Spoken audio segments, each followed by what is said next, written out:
If you like cars, the next 7 days is a pretty big deal. It's a small matter of 210 million euros of cars going under the hammer in less than a week. Here's a preview of what you need to know about the upcoming sales.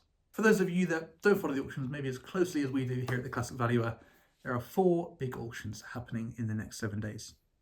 Saturday the 1st, RM is selling a W196R Mercedes, estimate in excess of 50 million euros. On Tuesday, we go over to Paris. Retromobile, the biggest car show in Europe, has 3 sales sitting around it.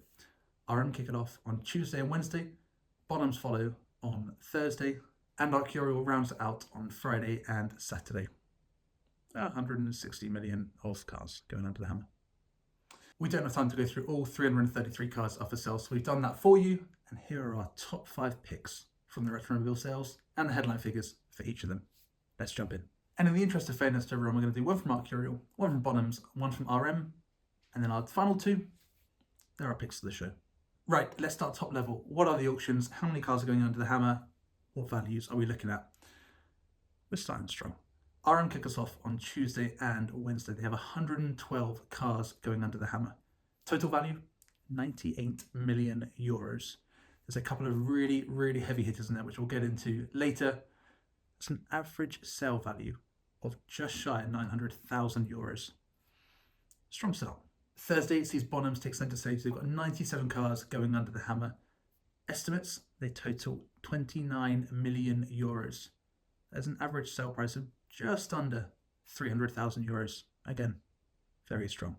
Arcurial have got 127 lots. Total sale value is around 33 million euros. It's a slightly lower average sale price than Bonhams, but still a very respectable 270,000 euros. As you can see, it's not really small numbers. These are big, big fish that we're talking about. 333 cars are going under the hammer. 160 million euros of vehicles with an average estimate price of 482,000 euros. Naturally, there's some lovely metal stuck within there. Here are our top 5 picks. We'll start at number 5 with a thing of beauty. Arcurial have a 1967 Alfa 2600 Sprint Zagato. I probably have a different opinion than most of you when it comes to Zagato. Generally, I really dislike them. I think there's more misses than hits. However, this is most certainly a home run. They made 105 of these. Very, very rare. We've only seen 3 of them come up for sale previously. World record stands at 160,000 euros. Most recent one sold for about 110,000 euros a few years ago. That was an older restoration from the 90s. This one was restored by Touring in the mid-2000s, and it is flawless. Absolutely beautiful, estimated at 150 to 200,000 euros. If it reaches the midpoint of that estimate, it's world record money. It's really not inconceivable that 2 people fall head over heels for this thing, and bidding goes ballistic. Car number 4 is with Bonhams. It's an Alfa 6C 1750 Supersport, and I know what I just said about Zagato, it's another Zagato, but this is a good one. Estimated at 800 to 1.2 million euros.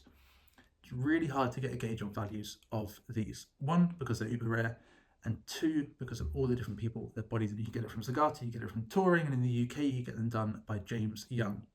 A few have sold in recent times. Bring a Trailer sold on recently for 490,000 euros. That was originally a James Young, and then it got rebodied into Zagato style.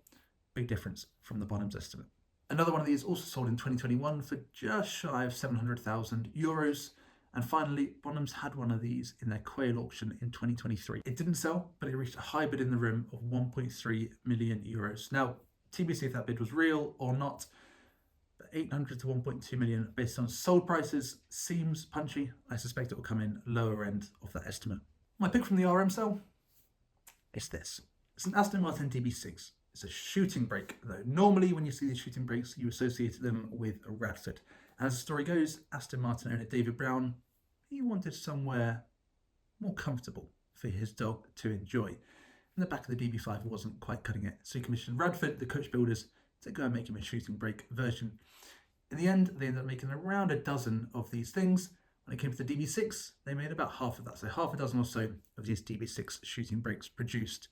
This one, though, isn't by Radford. It's by F1M Panelcraft, one of 3 believed to exist. Price-wise, what are we looking at?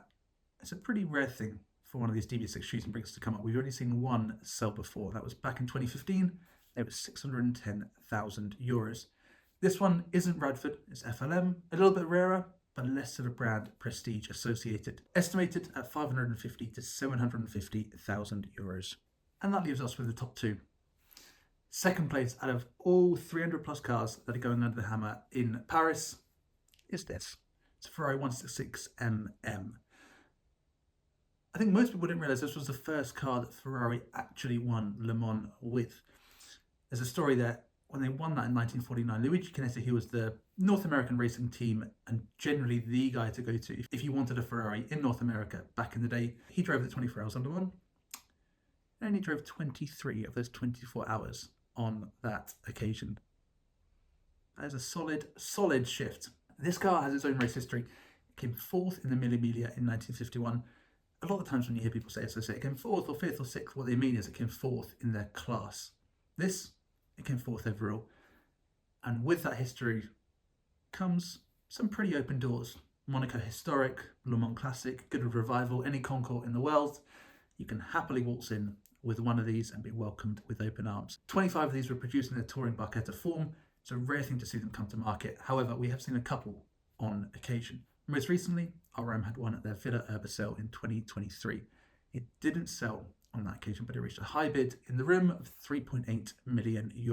Again, TBC if that bid was real. Bottoms have got this one in at €4 to €6 million. I wouldn't be surprised if it sneaks at the lower end, if not just below that bottom estimate. And that leaves us with one. Out of all 300 plus cars, this is our pick, and it was only ever going to be this. It's a Ferrari 250 LM. And normally, when you get a standard, regular run-of-the-mill 250 LM, you're looking in the region of €16 million. This is in excess of €25 million. So the question you're probably asking is, what is going on? But simply, this is the big daddy of all 32 that were produced. It was the sixth that came off the production line. It was the car that was displayed at the New York Auto Show back in the day. It's not because it's matching numbers, engine and gearbox.